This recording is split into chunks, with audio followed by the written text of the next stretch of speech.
கர்த்தருடைய பரிசுத்த நாமத்துக்கு மகிமை உண்டாகட்டும். நாம் வாசிக்கலாம் ஏசாயாவின் புஸ்தகம் 66வது அதிகாரம் 12 முதல் 14 வசனங்கள்.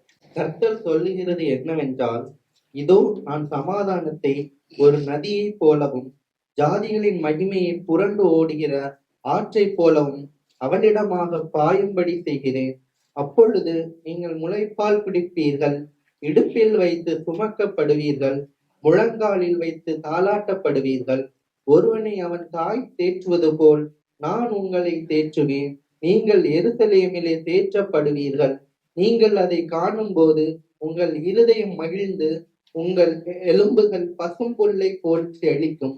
அப்பொழுது கர்த்தருடைய ஊழியக்காரரிடத்தில் அவருடைய கரமும் அவருடைய சத்துருக்களிடத்தில் அவருடைய சினமும் அறியப்படும்.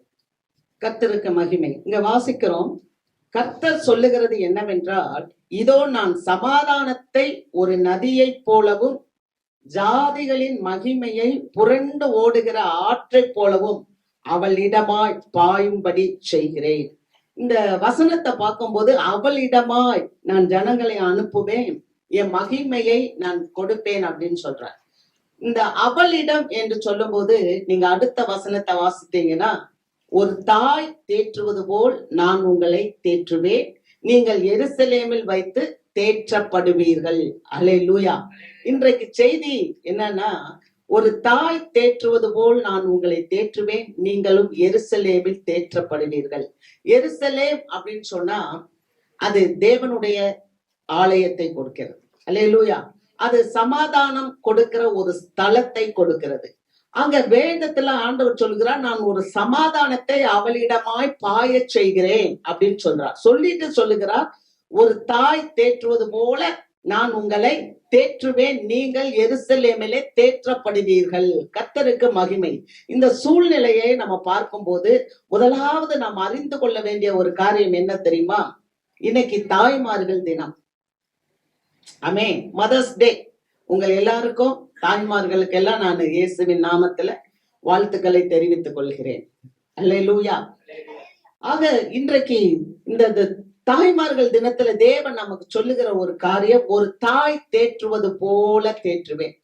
நம்ம நல்லா புரிந்து கொள்ள வேண்டும். என்னன்னா, இங்க நீங்க முதல் வசனத்தை நீங்க வாசிக்கும் போது அங்க சொல்லப்பட்டிருக்கிறது, முதல் வசனத்துல இருந்து 4 வசனம் வரைக்கும் என்னன்னு சொன்னா, ஏசாயாவின் புஸ்தகம் 66 1-4 வரைக்கும் சொல்லும் போது, மகிமை நிறைந்த தேவன், ஆண்டவராகிய தேவன் மகிமை நிறைந்தவர். அவர் சொல்லுகிறார், என் மகிமையை வேறு ஒருவருக்கும் கொடை. தேவ பிள்ளைகளாகிய நீங்களும் நானும் அதை நன்றாய் புரிந்து கொள்ள வேண்டும்.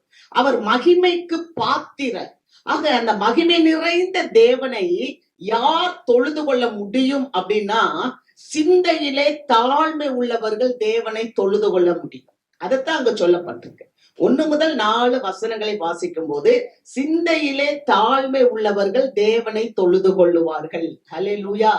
கர்த்தருக்கு மகிமை. நல்லா பாக்குறோம், ஒரு தாய் தேற்றுவது போல நான் உன்னை தேற்றுவேன். ஆனால் நம்முடைய ஆண்டவர் தாயை காட்டிலும் மேலானவர். ஆகவேதான் ஏசாயா தீர்க்கதரிசி சொல்லுகிறார், 49வது அதிகாரம் 15வது வசனத்துல, ஸ்திரீயானவள் தன் கற்பத்தின் பிள்ளைக்கு இறங்காமல் இருப்பாளோ, அவள் மறந்தாலும் நான் உங்களை மறப்பதில்லை.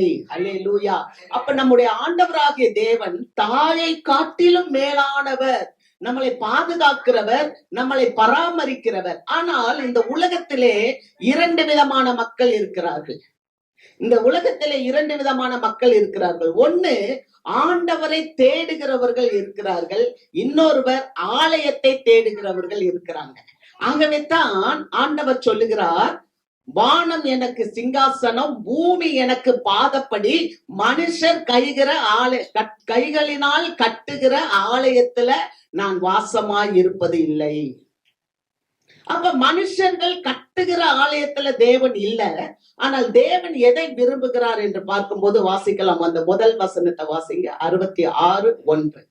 கர்த்தர் சொல்லுகிறது என்னவென்றால், வானம் எனக்கு சிங்காசனம், பூமி எனக்கு பாதப்படி, நீங்கள் எனக்கு கட்டும் ஆலயம் எப்படிப்பட்டது, நான் தங்கி இருக்கும் ஸ்தலம் எப்படிப்பட்டது. நீங்கள் கட்டும் இருக்கும் ஆலயம் எப்படிப்பட்டது, நான் தங்கி இருக்கும் ஸ்தலம் எப்படிப்பட்டது. இன்றைக்கு உலகத்துல ஆலயத்துக்குத்தான் மக்கள் முக்கியத்துவம் கொடுக்கிறாங்களே ஒழிய அவர்களுடைய சரீரமாகிய ஆலயத்துக்கு முக்கியத்துவம் கொடுப்பதில்லை, ஆண்டவருக்கு முக்கியத்துவம் கொடுப்பதில்லை. அல்லேலூயா. இன்றைக்கு பெரிய பெரிய கோபுரங்கள், பெரிய பெரிய காரியங்கள்லாம் நடக்கிற இடத்துல எல்லாம் நம்ம போகிறோம். ஆனால் உண்மையாகவே தேவனை பார்க்க போகிறோமா? இன்றைக்கு ஒரு கேள்வியை கர்த்தர் நமக்கு முன்வைக்கிறார். ஆண்டவர் சொல்கிறார், நீங்களே நான் வாழும் தேவனுடைய ஆலயமாய் இருக்கிறீர்கள் என்று சொல்கிறார். 4 காரியங்களை அவர் சொல்லுகிறார். ஆவியில நீங்க நொறுங்குண்டு என் வசனத்துக்கு நீங்க கீழ்ப்படுகிறவங்களைத்தான் நான் கண்ணோக்கி பார்க்கிறேன் என்று சொல்கிறார். 2வது வசனத்துல ஆவியில நொறுங்குண்டு, வாசிக்கலாம் 2வது வசனம் பிற்பகுதி. ஆனாலும் சிறுமைப்பட்டு ஆவியில் நொறுங்கொண்டு என் வசனத்துக்கு நடுங்குகிறவனையே நோக்கி பார்ப்பேன். ஆனாலும் ஆவியில் நொறுங்குண்டு நம்ம ஆண்டவருடைய சமூகத்துல வரும்போது நம்முடைய ஆவியில நொறுங்குண்டு அவருடைய வசனத்துக்கு நடுங்குகிறவனை ஆண்டவர் நோக்கி பார்க்கிறார். யோவேல் தீர்க்கதரிசி புஸ்தகத்துல வாசிக்கும் போது தேசத்துல ஒரு கொடிய காரியங்கள் நடைபெறுகிறது, பெரிய பெரியதான ஆபத்துக்கள் நடைபெற்று கொண்டு இருக்கிறது. அப்போது யோவேல் தீர்க்கதரிசி சொல்லுகிறார், என்ன சொல்லுகிறார் தெரியுமா? நீங்க உங்களுடைய இருதயத்தை கிழித்து என்னிடத்தில் கிட்டி சேருங்கள், அப்பொழுது நான் உங்களுக்கு இறங்குவேன் என்று கர்த்தர் சொல்கிறார். அவர் எப்படிப்பட்டவர்? அவர் இரக்கமும் மன உருக்கமும் கிருபையும் நீடிய சாந்தமும் உள்ள தேவனாய் இருக்கிறார். அல்லேலூயா. ஆக இன்றைக்கு ஒரு வார்த்தை நமக்கு வருகிறது, ஒரு தாய் தேற்றுவது போல நான் உங்களை தேற்றுவேன், நீங்கள் எருசலேமிலே தேற்றப்படுவீர்கள். அப்படின்னா யாருக்கு ஆண்டவர் தேற்றுகிறார்? ஆண்டவரை தேற்றுகிறவர். ஆண்டவர் நம்மளை தேற்றுகிறதுனா 5வது வசனத்தை வாசிப்போம். கர்த்தருடைய வசனத்துக்கு நடுங்குகிறவர்களே, அவருடைய வார்த்தையை கேளுங்கள். என் நாமத்தின் நிமித்தம் உங்களை பகைத்து உங்களை அப்புறப்படுத்துகிற உங்கள் சகோதரர் கர்த்தர் மகிமைப்படுவாராக என்கிறார்களே, அவர் உங்களுக்கு சந்தோஷம் உண்டாகும்படி காணப்படுவார், அவர்களோ வெட்கப்படுவார்கள். அல்லேலூயா. இந்த வார்த்தை யாருக்கு தெரியுமா? கர்த்தருடைய வசனத்துக்கு நடுங்குகிறவனுக்கு ஆண்டவர் சொல்லுறார், ஒரு தாய் தேற்றுவது போல நான் உன்னை தேற்றுவேன். அல்லேலூயா. அல்லேலூயா. வெறும் ஆலயத்துக்கு வந்து போவதல்ல, ஆலயத்துல வர்ற நாம ஆண்டவரை தேட வரணும். ஆமென். அவருடைய வசனத்துக்கு செவி கொடுக்கப்படணும். நம்முடைய ஆவியில ஒரு நொறுங்குதலோட ஆண்டவரை நம்ம பணிந்து தொழுது கொள்ள வேண்டும். அல்லேலூயா. ஆகவேதான் ஆண்டவர் சொல்கிறார், வசனத்துக்கு நடுங்குகிறவர்கள் அவருடைய வார்த்தையை கேளுங்கள், அவருடைய நாமத்தினால உங்களை பகைப்பாங்க. நீங்க அப்படி ஆண்டவருக்காக நடுங்கும் போது, ஆண்டவருடைய வார்த்தையை கேட்டு செயல்படும் போது உலக மக்கள் உங்களை பகைப்பார்கள்.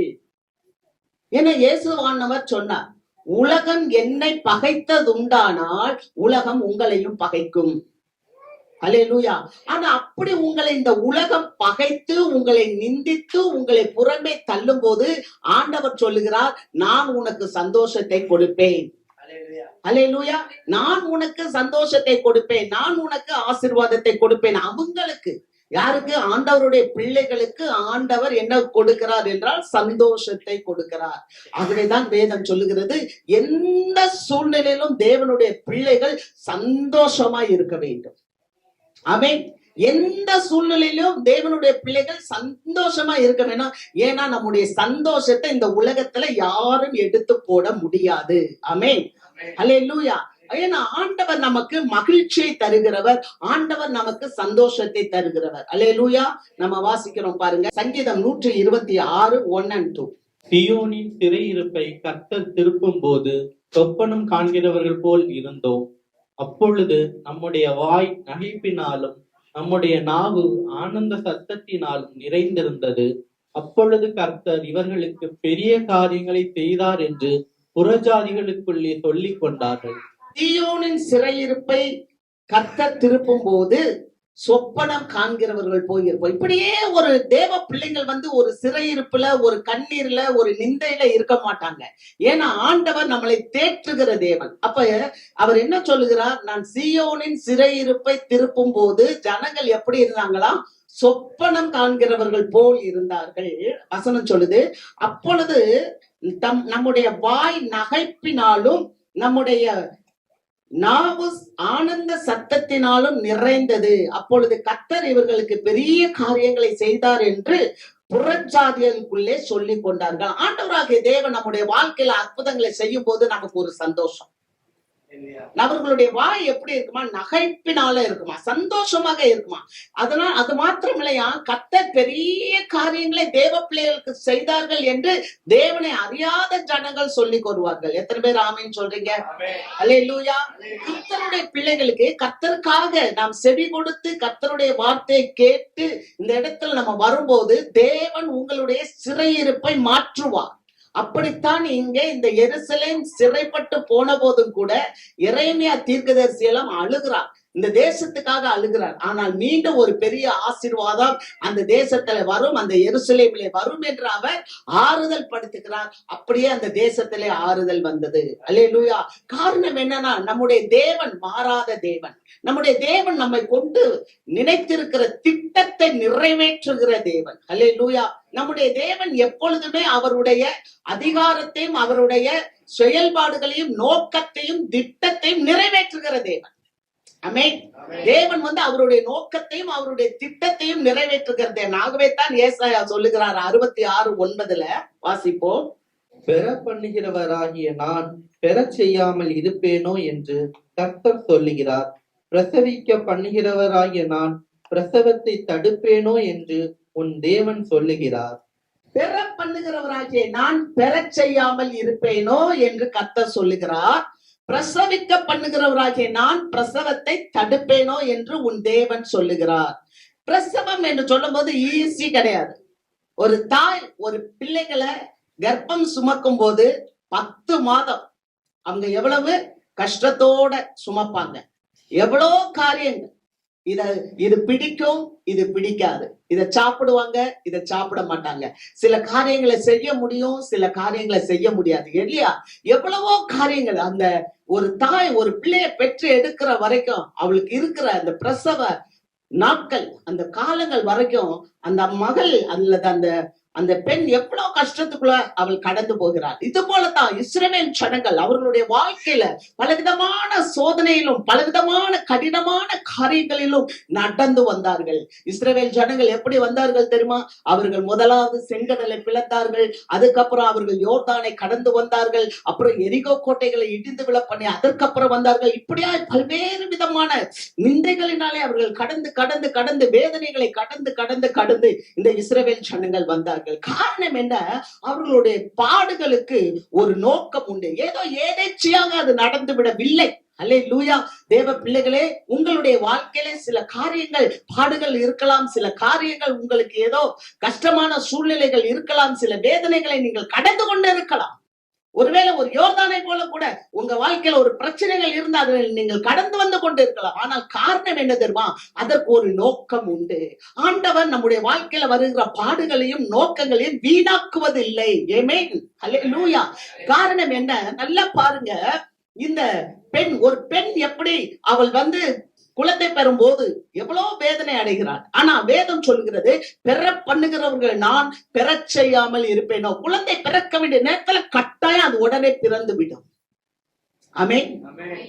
அது மாத்திரம் இல்ல, நான் பிரசவத்தை தடுப்பேனோ. அது போல தேவ பிள்ளைகளுடைய வாழ்க்கையில ஒரு நோக்கத்தை தேவன் வைத்திருக்கிறார். எப்படி ஒரு பெண் அவள் கஷ்டப்பட்டு கடைசியா குழந்தை பெற்று எடுத்தவுடன் அவளுக்கு ஒரு சந்தோஷம், அந்த பெண்ணுக்கு ஒரு மகிழ்ச்சி, நமக்கு ஒரு குழந்தை பிறந்து விட்டது, அந்த குழந்தை நன்றாய் வளர்ந்து அது நல்ல சாமர்த்தியமாகி அநேக காரியங்களிலே தன்னை ஈடுபடுத்தி நிறைய அந்த பிள்ளை நல்ல ஒரு சான்றாக நான் வரும்போது தாய் சொல்லுவாங்க, ஈன்ற பொழுதிலும் பெரிதுவக்க மகிழ்வாள் தன் மகன் சான்றோன் என கேட்டத்தான். அந்த கர்ப்ப வலி வேதனை எல்லாமே மறந்து போயிரும். அருமையான பிள்ளையை பெற்றெடுத்திருக்கிறேன் அல்லவா.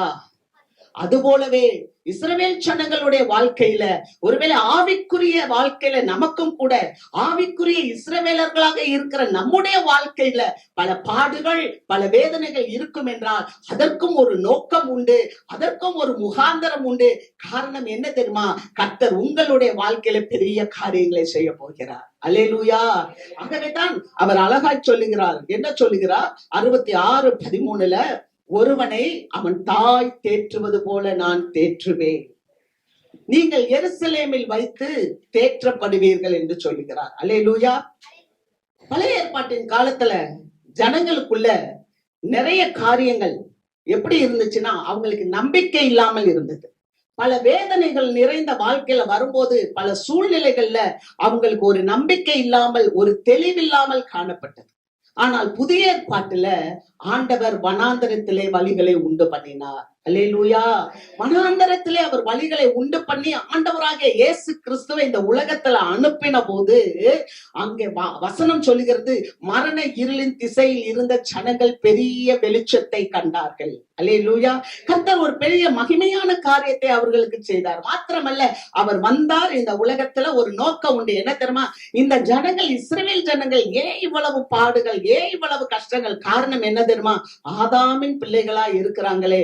அதனால இவர்கள் எவ்வளவோ தெளிவற்ற காரியங்களில சென்று கொண்டு இருக்கும் போது ஆண்டவராகிய இயேசு கிறிஸ்து இந்த உலகத்துல வந்து தெளிவை உண்டு பண்ணினார். ஆதாமின் பிள்ளைகளாக இருந்த நம்மளை புதிய ஆதாமாகிய இயேசு கிறிஸ்துவின் பிள்ளையாக மாற்றிவிட்டார். அல்லேலூயா. அவர்கள் எருசலேமில் வைத்து தேற்றப்பட வேண்டும் என்பதற்காக இயேசுவானவர் அவர்களுடைய வாழ்க்கையை மாற்றும்படி அவரே இந்த உலகத்துல வந்து நம்முடைய பாவங்கள், நம்முடைய சாபங்கள், நம்முடைய காரியங்களை எல்லாம் ஏற்றுக்கொண்டு அவர் சிலுவையில நமக்காக மரித்து 3ஆம் நாள் உயிரோடு எழுந்து விட்டார். ஒரு விசுவாசிக்கு ஒரு சந்தோஷம் என்ன தெரியுமா? என் மீட்பர் உயிரோடு இருக்கிறார். அவர் சொல்லுகிற வார்த்தைகள் எல்லாம் கிறிஸ்து இயேசுவுக்குள்ளாக ஆம் என்றும் ஆமேன் என்றும் இருக்கிறது. அவர் தமது வார்த்தையை அனுப்பி அவர்களை குணமாக்கி அவர்களை அழிவிற்கு தப்புவிக்கிறார். அல்லேலூயா. அப்ப ஆண்டவர் இன்றைக்கு எனக்கு சொல்லுகிற ஒரு காரியம் என்ன? ஆண்டவர் எனக்கு சொல்லுகிற காரியம், ஒரு தாய் தேற்றுவது போல் நான் உன்னை தேற்றுவேன். என்னுடைய பரிசுத்த ஆவியை உனக்குள் வைப்பேன். அல்லேலூயா. என்னுடைய பரிசுத்த ஆவியை உனக்குள் வைத்து உன்னை நான் தேற்றி உன்னை ஆசீர்வதிப்பேன் என்று சொல்லுகிறார். வாசிக்கலாம். யோவான் எழுதின நற்செய்தி நூல் 17வது அதிகாரம் 7வது வசனத்தை நாம் வாசிப்போம். நான் உங்களுக்கு உண்மையை சொல்லுகிறேன், நான் போகிறது உங்களுக்கு பிரயோஜனமாய் இருக்கும். நான் போகாதிருந்தால் தேற்றரவாளன் உங்களிடத்தில் வரார். நான் போவேனே ஆகில் அவரை உங்களிடத்திற்கு அனுப்புவேன். பாத்தீங்களா? இயேசுவானவர் சொல்லுகிறார். அவருடைய சீஷர்களை பார்த்து சொல்லுகிறார். குழம்பி போய் இருக்கிறாங்க, ரொம்ப கவலையில இருக்காங்க. அப்ப ஆண்டவர் சொல்லுறார், நான் உங்களுக்கு ஒரு உண்மையை சொல்லுறேன். நான் போறேன். நான் போயிட்டு நான் உங்களுக்கு ஒரு தேற்றரவாளனை அனுப்புவேன். அல்லேலூயா. அருமையான தேவ மக்களே, இன்னைக்கு ஆண்டவர் என்ன சொல்லுமா சொல்ல, ஏதோ ஒரு பாடுகள், ஏதோ ஒரு வேதனைகள், ஏதோ ஒரு சூழ்நிலைகள்ல நீ கலங்கி கொண்டு இருக்கிறல, இந்த சூழ்நிலையில மாற்றும்படி நான் உங்களுக்கு என்னுடைய தேற்றரவாளனை அனுப்புகிறேன் என்று சொல்லுகிறார். என்ன சொன்னா தெரியுமா? நான் போவது உங்களுக்கு நலமாய் இருக்கும். நான் போவேனே ஆனால் உங்களுக்கு நான் தேற்றரவாளனை அனுப்புவேன். அப்ப ஆண்டவராகிய இயேசு கிறிஸ்து மரித்த ஒரு நோக்கம் உண்டு. என்னன்னு சொன்னா, எனக்கும் உங்களுக்கும் தேற்றரவாளனை அனுப்புவதற்காக இயேசுவானவர் மரித்தார். 3ஆம் நாள் அவர் உயிரோடு எழுந்தார். 40 நாட்கள் அவர் திஷ்டாந்தங்களாய் நடந்து திரிந்து அவர் பரலோகத்துக்கு எடுத்துக் கொள்ளப்பட்டார். 50வது நாளில பரிசுத்த ஆவியை அளவில்லாமல் அவர்களுடைய பிள்ளைகளுக்கு கொடுத்தார். இந்த கால வேளையிலும் பரிசுத்த ஆவியாரம் நம்முடைய உள்ளத்தை நிரப்பி கொண்டு இருக்கிறார். அல்லேலூயா. யார் அந்த பரிசுத்த ஆவியானவர்? அடுத்த வசனம் 8வது வசனத்தை வாசிப்போம். அவர் வந்து பாவத்தை குறித்தும் நீதியை குறித்தும் நியாய தீர்ப்பை குறித்தும் உலகத்தை கண்டித்து உணர்த்துவார். அந்த பரிசுத்த ஆவியானவர் யார் என்று சொன்னால், அவர் நம்மை கண்டித்து உணர்த்துகிறவர். அல்லேலூயா. தேவ மக்கள் அவர்கள் பாவத்துல விழுந்த போது பலவிதமான வறட்சிகள் தேசத்துல வந்துச்சு, பலவிதமான நோய்கள் தேசத்துல வந்துச்சு, பலவிதமான பட்டயங்கள் தேசத்துல வந்துச்சு. அதனால தேசம் சீர்கேடா இருந்தது. ஆனால் இப்பொழுதோ பரிசுத்த ஆவியானவர் ஒவ்வொரு பிள்ளைகளுக்குள்ளாக ஊற்றப்பட்ட பிறகு ஆண்டவர் அவர்களை எப்படி நடத்துகிறார்? அவர்களை கண்டித்து உணர்த்துகிறார். எப்படி? பாவத்தை குறித்தும் நீதியை குறித்தும் நியாய தீர்ப்பை குறித்தும் கண்டித்து உணர்த்துகிறவராய் இருக்கிறார். அல்லேலூயா. அல்லேலூயா. பாருங்க, எவ்வளவு பெரிய ஸ்லாக்கியத்தை நாம பெற்றிருக்கோம். பரிசுத்த ஆவி நம்ம கிட்ட வந்துருச்சுன்னா அவர் முதலாவது நமக்கு அவருடைய வேலைகள் என்ன? பரிசுத்த ஆவியானவருடைய வேலை என்னன்னா, நம்ம செய்யற பாவத்தை கண்டித்து உணர்த்துவார், நீதியை கண்டித்து உணர்த்துவார். அவர் மேல நம்ம விசுவாசமா இருக்கணும். அவர் மேல விசுவாசம் இல்லைன்னா அது பாவம் என்று சொல்லப்பட்டிருக்கிறது. நீங்க அடுத்த வசனம் அப்படியே நீங்க வீட்டுல வாசித்து பார்த்தீர்கள் என்றால், அவங்க விசுவாசியாததை குறித்து பாவத்தை குறித்து இருக்கு. விசுவாசிக்க வேண்டும். தேவ பிள்ளைங்க விசுவாசிக்க வேண்டும். இன்னைக்கு ஆண்டவர் சொல்லுகிற ஒரு காரியம், ஒரு தாய் தேற்றுவது போல நான் உன்னை தேற்றுவேன் அப்படின்னு சொன்னா, உண்மையாக சத்தியமாக ஆண்டவர் சொல்லுகிற ஒரு காரியம் என்னன்னு சொன்னா, நமக்குள் ஆவியானவர் உள்வாசம் பண்ணும் போது நம்முடைய ஆவியானவர் நமக்குள்ள இருந்து நம்மளை தேற்றுவார். ஏன்னா அவருடைய பெயரே தேற்றரவாளர். பரிசுத்த ஆவியானவர் யார்? அவர் தேற்றரவாளன், நம்மளை தேற்றுகிறவர். அவர் எப்படி நம்மளை தேற்றுவார்? பாவத்தை குறித்து விசுவாசிக்காம இருக்கிறோம். நிறைய காரியங்கள் நம்ம விசுவாசிக்க மாட்டோம். ஆனா வேதம் சொல்லுகிறது, காண்கிறதை அல்ல காணாதவைகளை நாம் நாட வேண்டும். காண்கிறவைகள் எல்லாம் அநித்தியம், காணாதவைகளோ நித்தியம். அல்லேலூயா. அப்ப நித்தியமான காரியத்தை நீங்கள் வாஞ்சிக்கும் போது இந்த உலகத்துல காணப்படுகிற பெரிய பெரிய காரியங்கள் எதெல்லாம் உங்களுக்கு பெருசா தெரியுதோ அதெல்லாம் லகுவாய் மாறிவிடும். உங்களுக்கு ஒரு பெருத்த விசுவாசத்தை தேவன் கொடுப்பார். அல்லேலூயா.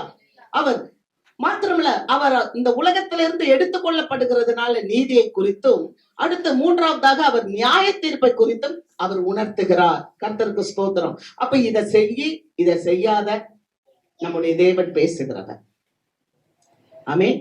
சங்கீதக்காரர் சொல்லுகிறார் 23வது சங்கீதம் 4வது வசனத்துல, நான் மரண இருளின் பள்ளத்தாக்கிலே நடந்தாலும் பொல்லாப்புக்கு பயப்படேன், தேவரீர் என்னோடு கூட இருக்கிறீர், உமது கோலும் உமது தடியும் என்னை தேற்றும். தேவனுடைய வார்த்தை, தேவனுடைய கரம் நம்மளை தேற்றுகிறதா இருக்கிறது. அல்லேலூயா. இந்த உலகத்துல நீங்க எந்த சூழ்நிலையில கடந்து போனாலும் பரிசுத்த ஆவியானவர் உங்களோடு இருக்கும் போது அவருடைய கோல், அவருடைய தடி நம்மை தேற்றி கொண்டே இருக்கும். ஆகவேதான் இன்னைக்கு ஆண்டவர் சொன்னார், ஒரு தாய் தேற்றுவது போல. ஒரு தாயை விட இந்த உலகத்துல நம்ம கிட்ட அன்பு செலுத்துறவங்க யாரும் இருக்க முடியாது. ஆமென். ஒரு தாய் அந்த அளவுக்கு நம்ம மேல அன்பு செலுத்துவாங்க. ஆனா அதே சமயத்துல ஆண்டவர் சொல்றாரு, ஒரு தாயை காட்டில மேலாக நான் உன்னிடத்துல அன்பு செலுத்துவேன். அதனாலதான் சங்கீதக்காரர் சொல்லுகிறார், எப்போதும் என்ன சொல்வார் தெரியுமா? என் தகப்பனும் என் தாயும் என்னை கைவிட்டாலும் கர்த்தர் என்னை சேர்த்துக் கொள்வார். அல்லேலூயா, அல்லேலூயா.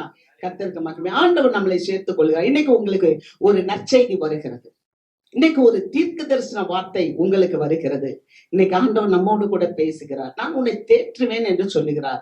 ஏதோ ஒரு காரியத்துல நீங்க இழந்து இருக்கலாம், ஏதோ ஒரு காரியத்தை நீங்கள் எதிர்பார்த்து இருக்கலாம், ஏதோ ஒரு சூழ்நிலை உங்களை கஷ்டப்படுத்தி கொண்டு இருக்கலாம். ஒரு வியாதி இருக்கலாம், அல்லது ஒரு தனிமை இருக்கலாம், அல்லது ஒரு பாடுகள் இருக்கலாம், அல்லது எல்லாமே எனக்கு இருக்கு, ஆனா ஒரு வெறுமையாய் நான் காணப்படுகிறேனே, என் மனதுல ஒரு வெறுமை காணப்படுகிறதே என்று சொல்லி இருக்கலாம். ஆனால் இந்த காரியத்துல, இப்படிப்பட்ட சூழ்நிலையில ஆண்டவர் நமக்கு தீர்க்க தரிசனமாக நற்செய்தியாக சொல்லுகிற ஒரு காரியம், சகரியாவின் புஸ்தகம் 1வது அதிகாரம் 17வது வசனத்தை வாசிப்போம்.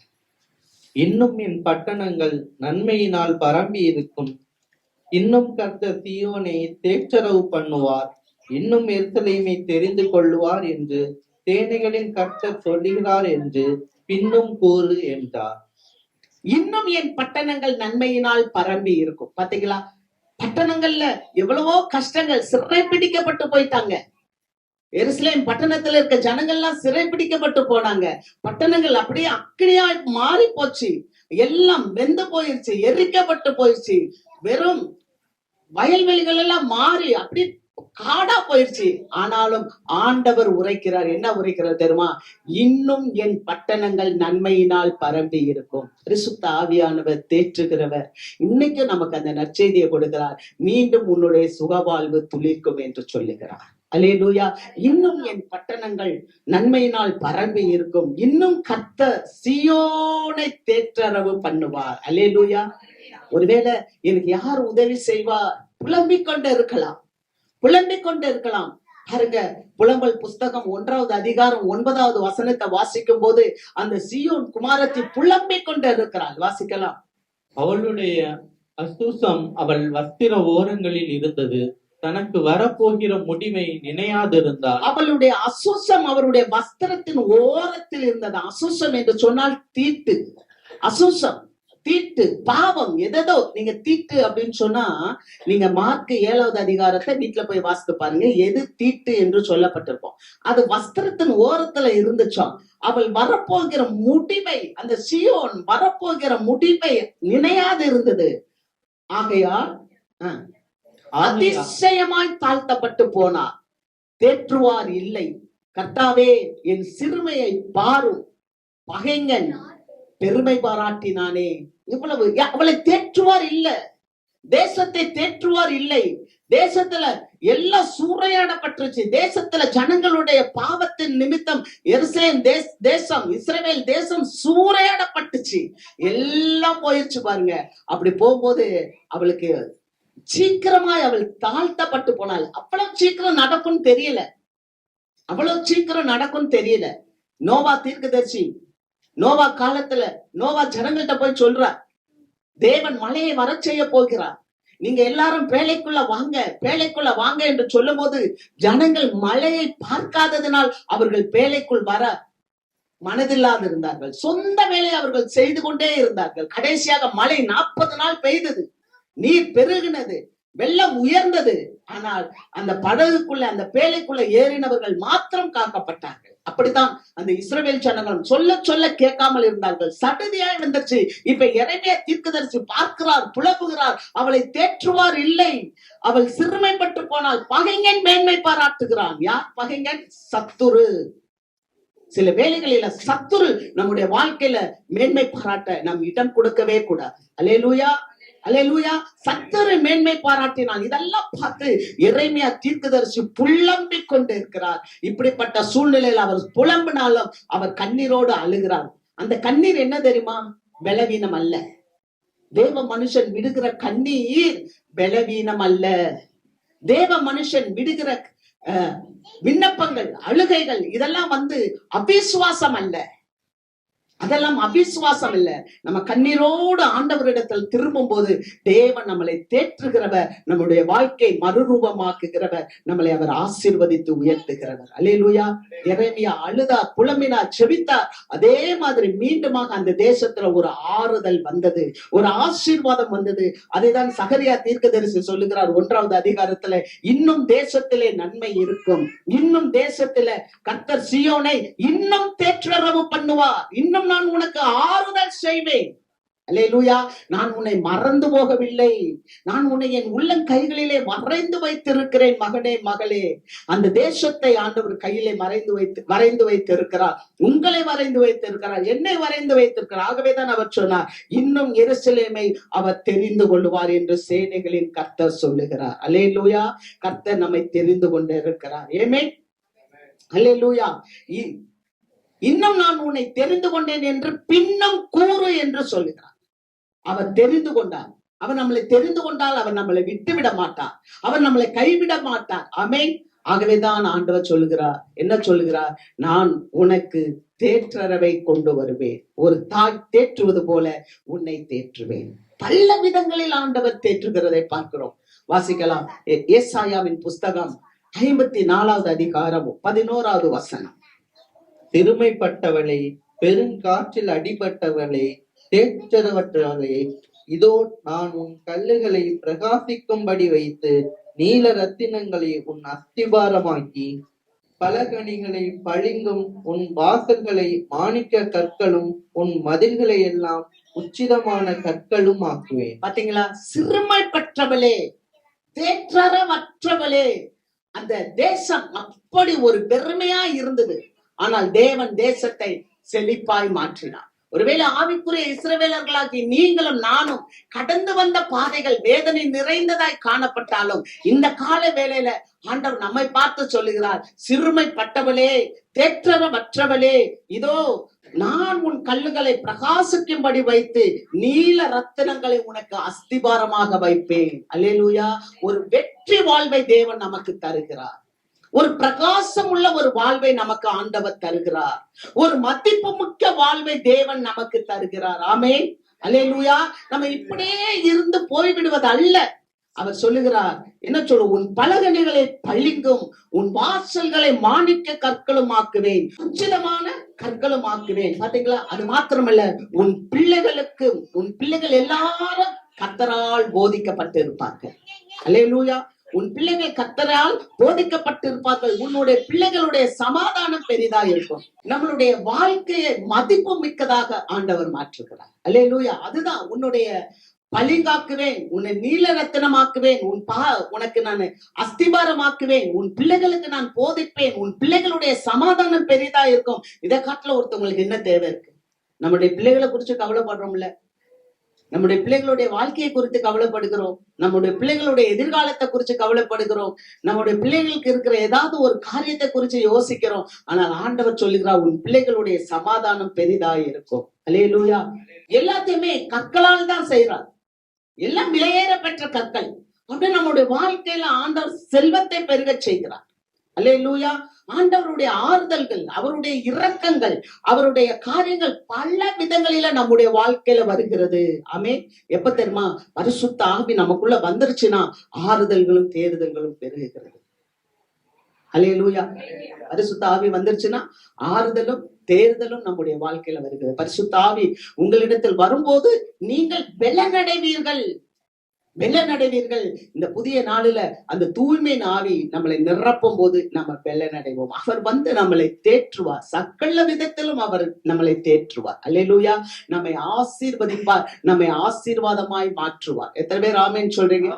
ஆசீர்வாதமாய் தேவன் நம்மளை மாற்றுவார். இறுதியாக நம்ம ஒரு வார்த்தையை வாசித்து நிறைவு செய்வோம். வாசிக்கலாம். 1 தெசலோனிக்கர் புஸ்தகம் 5வது அதிகாரம் 14வது வசனம். மேலும் சகோதரரே, நாங்கள் உங்களுக்கு போதிக்கிறது என்னவென்றால், ஒழுங்கில்லாதவர்களுக்கு புத்தி சொல்லுங்கள், திடனற்றவர்களை தேற்றுங்கள், பலவீனரை தாங்குங்கள், எல்லாரிடத்திலும் நீடிய சாந்தமாயிருங்கள். மேலும் சகோதரரே, நான் உங்களுக்கு சொல்லுகிறது என்னவென்றால், அவர் சொல்லுகிறார், ஒழுங்கில்லாதவர்களுக்கு புத்தி சொல்லுங்கள். சோம்பேறியா இருக்கிறவங்களுக்கு அறிவு புகட்டுங்கள். சோம்பேறியா இருக்கிறவங்களுக்கு அறிவு புகட்டுங்கள். ஏன் தெரியுமா? ஏன் உங்க வாழ்க்கையில பாடுகள் வந்துச்சு? ஏன் உங்க வாழ்க்கையில கஷ்டங்கள் வந்துச்சு? ஏன் உங்க வாழ்க்கையில வேதனைகள் வந்துச்சு?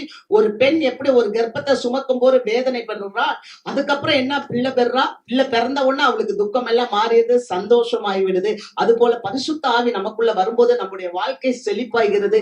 செழிப்பான வீட்டுக்கு ஒரு நோக்கம் இருக்கு. என்ன தெரியுமா? அந்த நோக்கம் மற்றவர்களுக்கு நாம் ஆசீர்வாதமாக மாற வேண்டும். அல்லேலூயா. இதுதான் தேவ பிள்ளைகளுடைய வாழ்க்கையில இருக்கிற திட்டம். அதனாலதான் ஆண்டவர் சொன்னார், என்ன சொன்னார்னா, நான் கைகள்ல கட்டுற ஆலயத்துல இல்லப்பா, நீதான் அந்த ஆலயம். அல்லேலூயா. அப்ப நாம நடமாடும் ஆலயங்களாக மாற வேண்டும். ஒருவேளை சபை கூடி வருகிறத சிலர் விட்டு விடாதிருங்கன்னு சொல்றதுனால நம்ம இங்க வந்து கூடினால், நம்ம வெளியே போகும்போது இந்த சபையானது சமுதாயத்திற்குள்ளாக போக வேண்டும். அதனாலதான் பவுலடியார் சொல்லுகிறார், தெசலோனிக்க சபைக்கு சொல்லுகிறார், தெசலோனிக்க சபை இருக்கிறதுலே ஒரு சிறப்பான ஒரு சபை. அந்த சிறப்பான சபை மக்களுக்கு சொல்லுகிறார், சோம்பேறிகளுக்கு அறிவு புகட்டுங்கள் என்று சொல்லுகிறார். அடுத்து சொல்லுகிறார், ஒழுங்கில்லாதவர்களுக்கு புத்தி சொல்லுங்கள், திடனற்றவர்களை தேற்றுங்கள். ஏன்னா நம்முடைய தேவன் தேற்றுகிறவர்.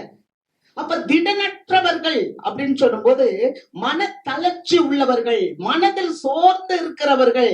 என் வாழ்க்கை என்னவாகும், என் எதிர்காலம் என்னவாகும், இந்த வியாதி என்னை அட்டாக் பண்ணிட்டு இருக்கு, அல்லது பலவிதமான குடிகள்ல நோய் கொண்ட சமுதாயத்திலே நாம் வாழ்ந்து கொண்டிருக்கோம். இந்த நோய் கொண்டு இருக்கிற இந்த சமுதாயத்துல எத்தனையோ ஏராளமான மக்கள் மனதளவில் தளர்ச்சி உற்றவர்களா இருக்கிறார்கள். மனதளவில் தளர்ச்சி உற்ற மக்களை நீங்கள் திடப்படுத்துங்கள், தேற்றறிவு பண்ணுங்கள் என்று சொல்லுகிறார். அல்லேலூயா.